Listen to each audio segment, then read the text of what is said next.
कल से, और आज आप देखोगे कल भी करोड़ों लोगों ने कल स्नान किया, और आज शाम तक के डेटा आएगा। सबको बहुत बहुत बधाई, शुभकामनाएं। और अब कल का जो प्रोग्राम है, हमारे परम आदरणीय स्वतंत्रता सेनानी जिन्होंने पूरा जीवन देश के लिए लगा दिया, हमारे परम पूजनीय श्री पंडित श्रीराम शर्मा जी, उनकी जो है मूर्ति का अनावरण, आदम कद मूर्ति का अनावरण है। और कल जो है इसका पार्क का नाम भी पंडित श्रीराम शर्मा जी के नाम से जो है पार्क का नाम रखा है, उड़ा सिटी पार्क का नाम।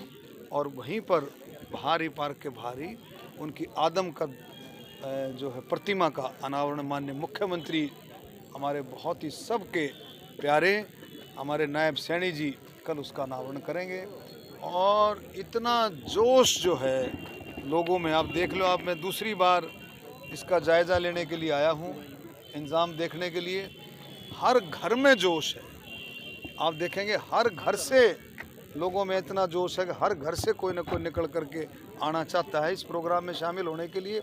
और हर बरादरी में जोश है, क्योंकि स्वतंत्रता सेनानी और जिन्होंने देश के लिए लड़ाई लड़ी है, उनका तो सबके 36 बरादरी उनका धर्म है।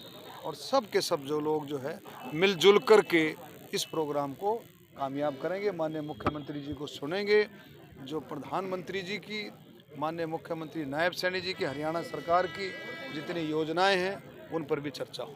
कुंभ की बात की आपने, प्रधानमंत्री ने आज गंगा में डुबकी लगाई है, और क्या लगता है कि पहले भी 7 फरवरी को हरियाणा सरकार पूरा कैबिनेट 7 फरवरी को पूरा कैबिनेट कुंभ के लिए गया, मुख्यमंत्री जी का बयान। हाँ, तो देखो, तो सभी तो कैबिनेट तो चलो परमपिता परमात्मा का आशीर्वाद है, लेकिन सब लोग इसमें, हर भारतीय, हर हरियाणा वासी चाहता है कि भाई मैं कुंभ के दर्शन करूं, महाकुंभ के, और वहाँ डुबकी लगाऊं, तीनों माँओं के दर्शन करूं, माँ सरस्वती, माँ गंगा, माँ यमुना, तीनों के दर्शन करके माँ कुंभ में डुबकी लगाऊं। हर एक भारतीय का ये सपना रहता है, हर एक भारतीय का इरादा रहता है। नहीं, प्रधानमंत्री ने जैसे डुबकी लगाई है, क्या सनातन धर्म को कुछ जिस तरह से लोग, ये हमारा देखो ऐसा है, देखो इसको हमें किसी सिस्टम से, किसी उससे नहीं जोड़ना। ये परंपरा है, हमारे देश की परंपरा, हजारों साल से परंपरा है, ये परंपरा चलती आ रही है।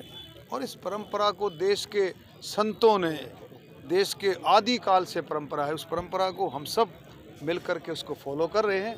और माँ गंगा का हम सब जानते हैं, साइंटिफिक भी है। माँ गंगा में का तो जो महत्व है, जो माँ गंगा का जो महत्व है, उसका वर्णन अपने शब्दों में वर्णन नहीं किया जा सकता। अच्छा, एक मंत्री जी, कल दीपेंद्र सिंह हुड्डा ने यहाँ पर मीटिंग ली थी, उन्होंने कहा कि भाजपा सरकार भेदभाव कर रही है विकास कार्यों को लेकर। देखिए ऐसा है, जिसके दिल में जो बातें हो उसको वही नज़र आती हैं। भारतीय जनता पार्टी ने कोई भेदभाव नहीं किया। भेदभाव की बात पिछले लोगों में होगी। भारतीय जनता पार्टी सबका साथ, सबका विकास का पहिया हमेशा चलता रहता है। उसकी गति कई बार ज़्यादा बढ़ जाती है, कई बार और ज़्यादा बढ़ जाती है, तो ये पहिया चलता रहता है। नंबर सबका आना है, सभी विकास कामों का धीरे धीरे करके सबका नंबर आएगा। विकास के कामों में कोई भेदभाव नहीं है, सारा एक समान। उन्होंने कहा कि मेट्रो का एक खंबा तक गाड़ नहीं पाया, गड़ेगा ना, अब गड़ेगा, चिंता ना करो, गड़ेगा। अच्छा, मनोहर लाल खट्टर ने पूर्व प्रधानमंत्री जवाहरलाल नेहरू को एक्सीडेंटल प्रधानमंत्री कहा था, तो वहीं भूपेंद्र सिंह हुड्डा ने उन्हें एक्सीडेंटल मुख्यमंत्री कहा।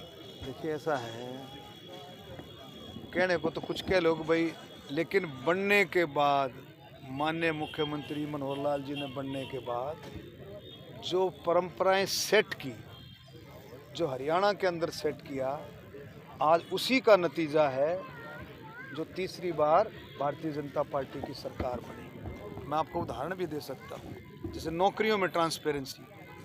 नौकरियों में जो ट्रांसपेरेंसी उसको किसने शुरू किया? मनोहर लाल जी ने शुरू किया। पर्ची खर्ची सिस्टम को हटा करके नौकरियों में पारदर्शिता मनोहर लाल जी ने शुरू की। आज उसका बहुत बड़े रिजल्ट आए हैं उसके। अब आज मैं कई गांवों में होकर आया हूँ। अभी फरमाना गांव में कह रहे थे, बोला जी गांव वाले जो कभी एक समय में कांग्रेस का गांव होता था, और अब भारतीय जनता पार्टी के को फॉलो कर रहा है गांव, वो कहते हैं कि जी हमारे गांव में इस लिस्ट में 12 नौकरियां लगी। 12 नौकरियां लगने में सारा गांव राजी है।